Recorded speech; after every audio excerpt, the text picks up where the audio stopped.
Have you ever wondered why English sometimes feels difficult to learn? Many people around the world study English for years, yet they still feel that certain parts of the language are confusing. Before we start, let me clarify something important. I am not saying that English is the hardest language in the world. In fact, for some learners, English can actually be easier than other languages. However, every language has elements that make it challenging, and English is no exception. Some languages have complicated grammar, some have very difficult pronunciation, and some have many exceptions to their rules. English has its own unique set of challenges that can make learning it a little tricky for many learners.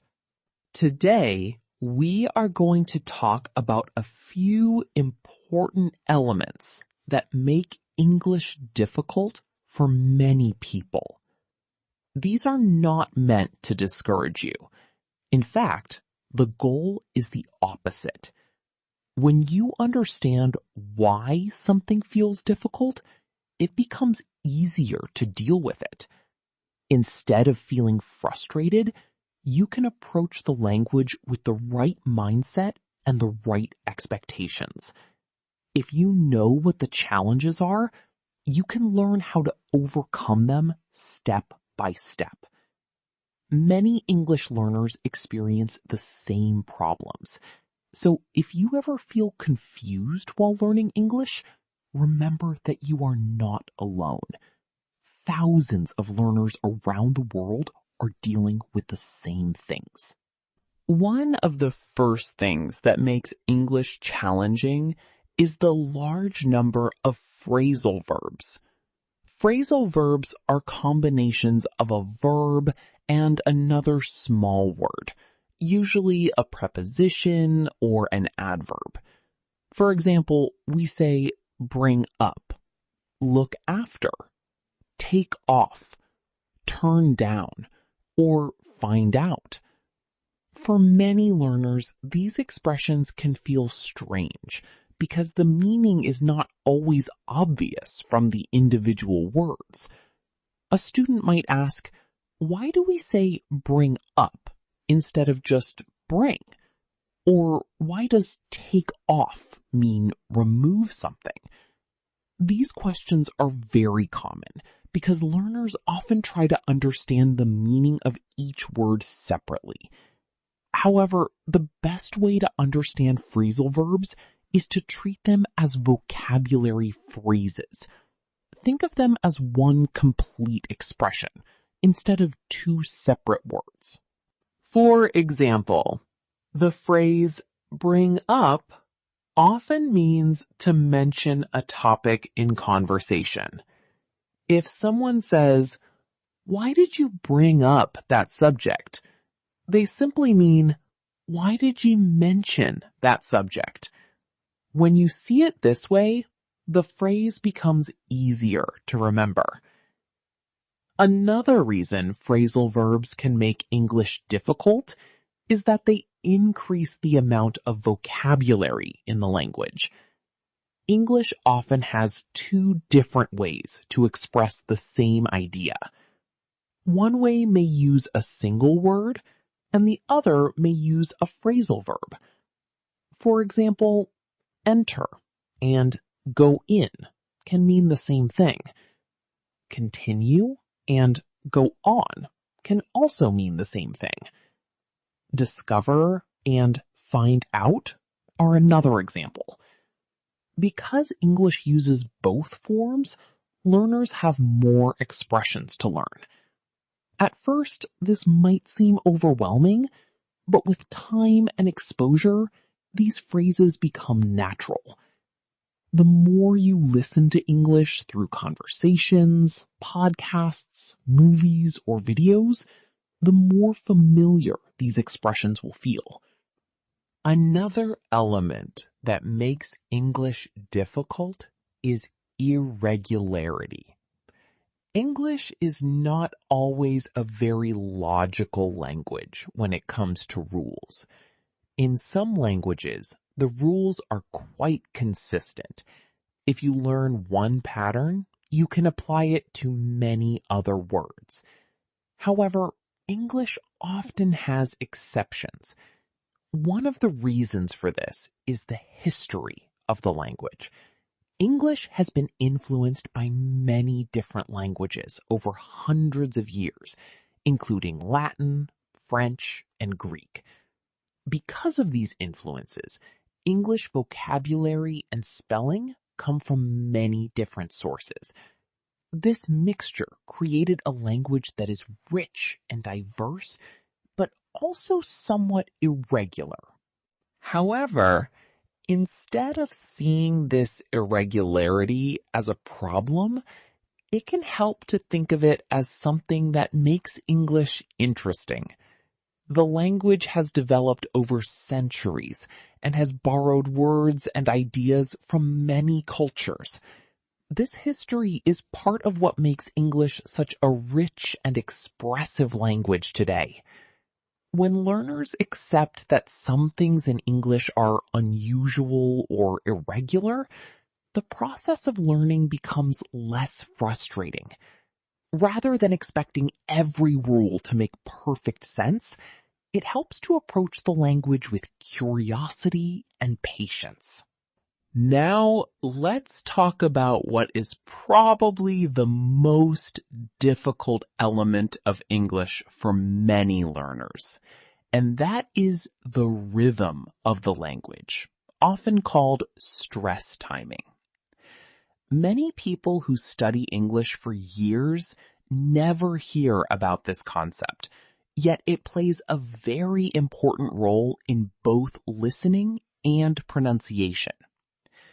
Some languages are known as syllable-timed languages. In those languages, each syllable is spoken with roughly the same length and importance. Spanish is a good example of this. When Spanish speakers talk, each syllable is pronounced clearly and evenly, which makes the rhythm of the language very regular. English, however, works differently. English is a stressed-timed language. This means that some syllables are stressed and longer, while others are unstressed and very short. When native speakers talk, they naturally emphasize certain syllables and reduce others. Because of this, English can sometimes sound very fast to learners. Many syllables become so short that they almost disappear. This is one of the main reasons why learners often say that they can read English and understand it, but when they hear native speakers talking, they miss many words. For example, imagine someone asks you a question like, "Have you ever been to Japan?" You might answer, "Sadly, no." In this short phrase, the syllables sad and no receive the stress, while the middle syllable is weaker. Now compare it with the phrase, "Fortunately, no."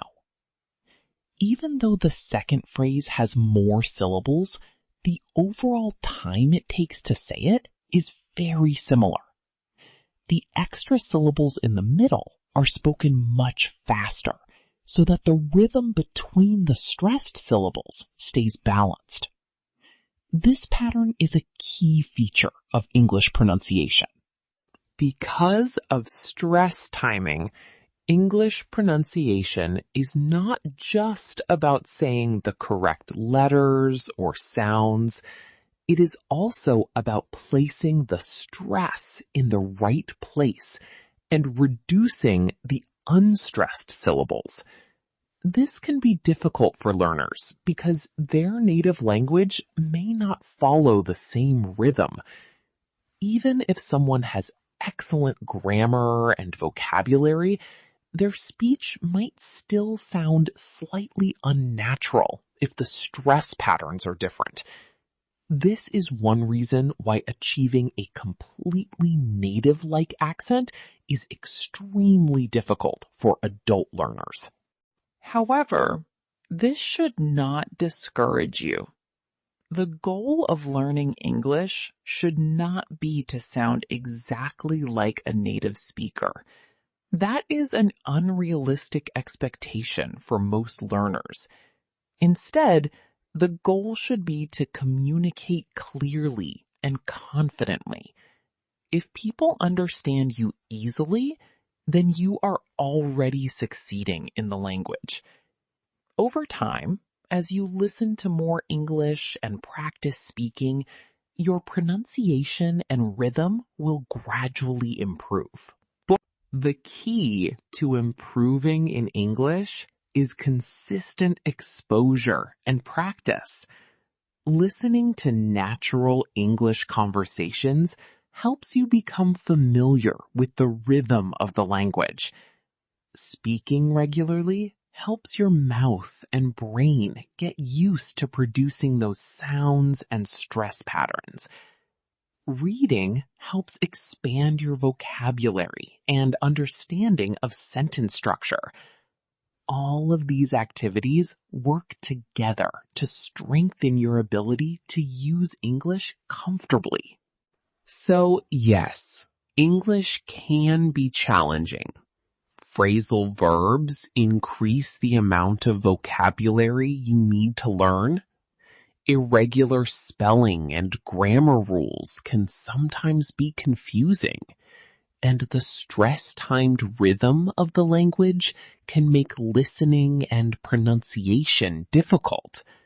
But none of these challenges are impossible to overcome. With patience, practice, and the right mindset, English becomes easier over time. Language learning is a long journey, not a quick race. Every new word you learn, every sentence you understand, and every conversation you have in English is progress. Even small improvements matter. If you keep practicing and keep exposing yourself to the language, you will notice that things that once seemed difficult will slowly start to feel natural. The important thing is to stay curious, stay motivated, and keep moving forward in your learning journey.